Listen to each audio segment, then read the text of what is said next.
y'all, and thank you for tuning in to this Love is Blind Season 8 reunion recap.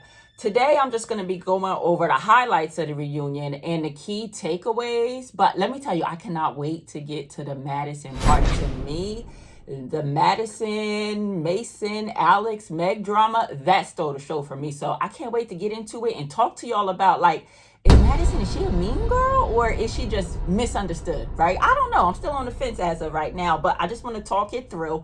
But before we jump to Madison, I am going to go in sequential order of how all of the couples appeared on the season 8 reunion. But let's just start off with how everyone looked. Everybody looked really good. Well, the ladies at least. But for the men, I have to say Daniel. Daniel killed it with his tuxedo, his fresh haircut, and his little mustache. Daniel is just so adorable to me. I've been saying that since Meet the Cast, you know?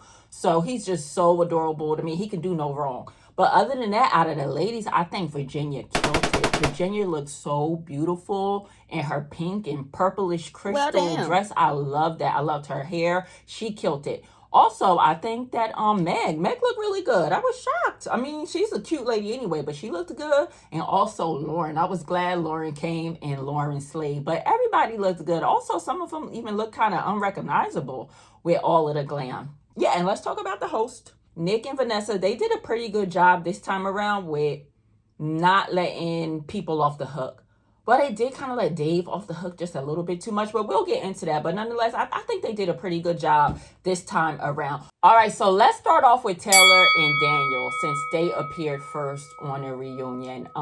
Daniel's glow up is serious, y'all. I love Daniel. He's such a cutie patootie and he's such a good catch to me. I'm so glad that Taylor saw his value and she snatched him right on up. So good for you, Taylor. And good for you, Daniel, too, because I like Taylor, too. Glad they moved past all of that drama on whether or not he followed her on Instagram and unfollowed her. And I'm glad they saw it through. So they've been married for, what, over a year now, right?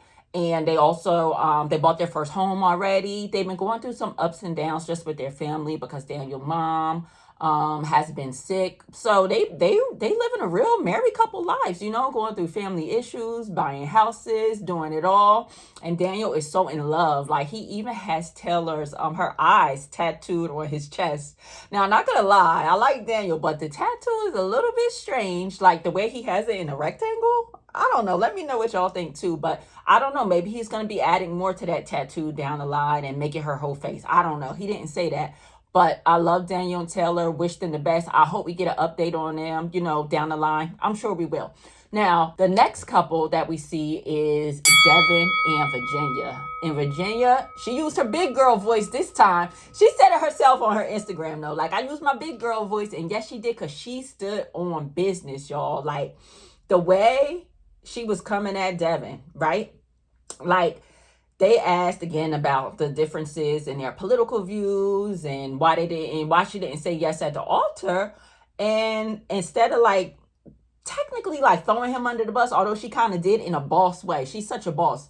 Like, she was like, I'm just going to tell you what values I believe in. I'm 100%, you know, behind the LGBTQ community, this, that. And she went over all her values. And in a sense, what she was saying that's what she's 10 toes down on, what she believes in. In effect, she was saying that Devin is the opposite. That's not what he believes in. And that's why she couldn't say yes to him at the altar, because they don't have the same values. And aside from that, she mentioned that Devin had a birthday and she spent hundreds of dollars on gifts for him, and he didn't seem appreciative. In fact, he seemed a little bit rude about the situation. But I'm in my head like, girl, that's because he can't reciprocate. Like, Virginia, he can't do that for you. He probably can't spend hundreds of dollars on you. He probably doesn't even know how to be that unselfish, and he probably don't got the money either. You know, let's be honest. Like, Devin compared to Virginia is way up here. You know, I think financially, I think mentally, all of that. Like, and she actually makes him look bad. Like, she does, you know, in a way, unintentionally. So he don't make her look good. So I'm glad they didn't get married nonetheless. But I was shocked that he actually was tacky enough to not tell her about a wedding gift that they got. Devin's mom gifted them with a $1,000 check. And he never mentioned it to her at all. He just said that he was holding on to the check until they got married. But I wanted to know more about that. Like, this is what I want Nick and Vanessa to jump in a little bit more. Like, say, okay, Devin, did you cash that check? Like, where's the check now? Did you return the check? Like, I wanted to know more information about that mysterious check and where it went to. But nonetheless, Devin, I don't know, he didn't seem like he had much to say for himself. Like, he didn't have a leg to stand on, in my opinion. But anyway, glad they're not together. It doesn't seem like they're ever going to speak again or be on friendly terms at all. And now, let's just move on to the next couple. Sarah and Ben. They are my least favorite couple. I don't particularly like her or him. I don't like them separate. I don't like them together. Let me tell you why. Sarah, I don't know how strong her stance was on Black Lives Matter or LGBTQ rights if she was able to date Ben again after she said no to him at the altar because he didn't have the same core values as her. So if you knew this man had really no stance on BLM, you know, he's a little bit shaky on where his church stands with LGBTQ rights, and you continue to date him, and, you know, after the Love is Blind experiment and you're trying to have a life with him, I had to question Sarah then too. Like, was it just all smoke and mirrors, you saying these things about these social issues? Like, did you really care? Because how could you still date him after that? Like, I'm just so confused by that. But nonetheless, not going to spend too much time on them. It seems to be some confusion about how they actually broke up after they dated after the show. It seems like she thought he ghosted her, but he thought she ghosted him. Some confusion there that I didn't really care about. You know, I should have just fast forwarded through their part. But after Sarah and Ben, we have Monica and Joey. And I am so disappointed about Joey. And this is what I was saying on one of my last videos about whether I was Team Dave or Team Lauren. And I said I was Team Dave because Dave is who he is. Dave is unapologetically himself. Where you got somebody like Joey, Joey will trick you. Joey is the man that would trick you. I would have never thought Joey would have slid in Madison's DMs saying that, oh, I liked your pink hair. Good seeing you the other day. That's a violation, Joey. And he got the nerve to sit there and act like it was innocent. Like, oh, I didn't, you know, he didn't really think it was inappropriate, apparently. You know, he was just staying in contact with all of the cast. But I don't know, maybe Monica's sister was right. Maybe he is performative. Maybe he does just say what you want him to hear because, again, just very disappointed that he's slitting her DMs and he trying to holler at Maddie on the side. So Monica dodged a bullet with Joey, but they both did acknowledge that they weren't like romantic with each other. Like he wasn't touchy-feely on her and vice versa. You know, they gave more like friend vibes, you know, so they friend zoned each other kind of early on, but they did have a lot of love for each other. So it wasn't much to see in that segment. Okay, now on to Dave and Lauren. Dave got off pretty easy. For him to be like the villain of the season, I think the way Nick and Vanessa questioned him, they took it real easy on him. Maybe because Dave has a good way of just trying to admit his mistakes in a really roundabout, convoluted way. Like he acts like he's taking accountability when he's not. But nonetheless, I was steady looking at them audience members. I was waiting to see Dave's sister. Like, is his sister going to come out? Like, that's who I really wanted to see. This sister or his friends or somebody that he kept talking about these people. They're so important to him. Like, I was waiting to see at least the sister pop out, but she did not. But nonetheless, they could have went way harder on Dave. And I'm so glad that Lauren showed up to that reunion looking so good. And Dave's going to say, like, yeah, he feels so bad about how things turned out. Once he looks back at the footage, he said that his sister feels bad for the way Lauren took things as well. But then he goes on to say that Lauren is the one that got away. Lauren is the one that got away. And I'm so glad that Lauren was like, I don't feel that way at all. Like, you had my number for over a year now. You know, like, she checked him at least on that. Like, Dave, you're lying. He is just such a liar. But I think everybody could see through that. Like, he is just, I don't know, like, he is just the type that's going to say what he thinks is nice in the moment. But his behavior on the back end totally contradicts what he says. You know, he's just that type of person. Very manipulative. But nonetheless, they decided they're not going to ever talk again. Hopefully Lauren does not decide to just spin the block on him and try to make things work. Because I got a feeling that she will. Only based on how she tried to stick up for him a little bit. Like, she was like, I know a lot of people on social media are giving him a hard time, but he's really not that manipulative. He's not that bad. And I'm like, Lauren, please just say less. You don't got to stick up for this guy. But nonetheless, I wanted that Dave and Lauren segment to be more eventful than it was. I really did, because it was a lot. It was a lot that we could have unpacked there, and it just fell flat to me. But before we move on from Dave and Lauren, just a notable mention to Molly. I think Molly was like one of the MVPs of this season. She really was. Like, I like how she was the one that checked Dave during the reunion. Like, if you really wanted your sisters and friends to meet Lauren, they would have. Like, she was standing on business. Like, she always was the type, though, during the whole season to speak her mind and to say what some people wouldn't directly say. Like, she's very, very, very direct. She doesn't sugarcoat anything. And that's what I really like about Molly. But was that a reveal that they did that she's bisexual? I don't know what that was about, when she was like, I hated men this whole year. And then I think Nick or Vanessa asked her, like, oh, well, are you into women? So I don't know if that was a reveal that she's bisexual. I don't know what that was. But hopefully we see Molly again. I know they have another Netflix spinoff of this show coming out this summer. So I really hope we see Molly again, because she was super interesting to me and I loved her personality. All right, and now we get to the highlight of the reunion, the whole love square between Madison, Meg, Alex, and Mason. This was the best part of the reunion for me. And I'm still on the fence about Madison. Like, I'm not 100% sure if she is a manipulative, mean girl, or is she just misunderstood. Like, I'm really not sure if she intentionally tried to sabotage the relationship between Mason and Meg.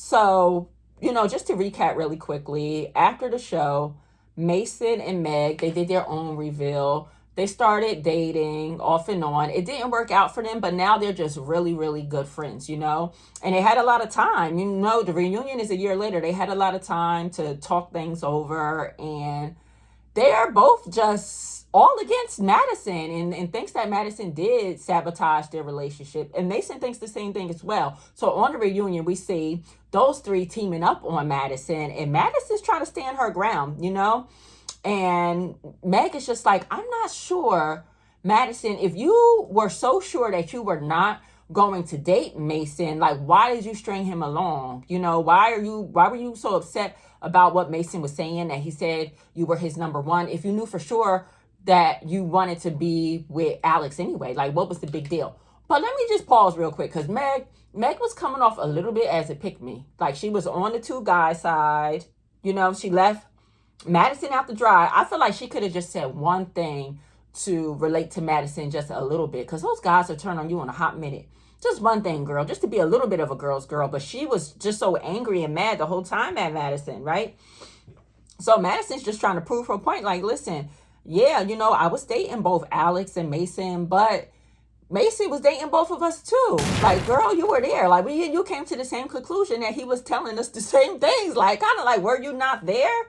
So, I mean, I kind of get both sides of it. I really do. But part of me thinks that Madison is just a little bit manipulative because of one point that Alex made. Ooh, and I'm not even sure how I feel when I bring up his name. Just a little sidebar. It's been some really, heinous allegations against Alex online. And I will hope that the Love is Blind executives or whoever's back there in production would never let somebody on a show like that if any of those allegations were true. But nonetheless, back on topic right here. Alex brought up a good point that when he was looking back at the footage of the show, that Madison was a completely different person when she dated him versus when she dated Mason. We see that when she dated Mason, she was more sexual, she was more flirty, she was doing certain things that she did not do with Mason. And that is really true when you think about it. Like, she was like giving Jekyll and Hyde for real. She has two different split personalities, And to me, just the way Madison trauma dumped, she was trauma dumping the whole season. And even the way she dropped that bar, like she dropped the bar was like, I'm tired of women have to fall on the sword for the wrongdoings of men. You know, something like that to me, like I'm so in line with that statement, with that quote. But the way she said it, I feel like that wasn't the time for you to say that, girl. Like, that's another little manipulative thing, like to use a strong, powerful quote. But girl, now's not the time for that. You know what I'm saying? So it had me kind of thinking like, ooh, I do like her. But nonetheless, I don't know. I'm still on the fence with Madison. Let me know what y'all think down below. I think she kind of has good intentions, but some people just move wrong because they don't know how to move better. You know, I think if Madison knew better, she would do better. She came from a lot of trauma growing up. Again, we all saw her trauma dumping, telling all of her business, all of her childhood issues to anybody that would listen to her. I think that girl, she got Gone Girl vibes. Y'all remember the movie Gone Girl? I saw somebody say that on Twitter, and I was like, they couldn't be more right. She is crazy, and I think she just needs some therapy, but I really do hope that we see her on more reality shows, although her receipts were not receipting, okay? She pulled in receipts from under her underarm, trying to prove that Alex was talking bad about Meg and Mason, and the receipts just proved nothing.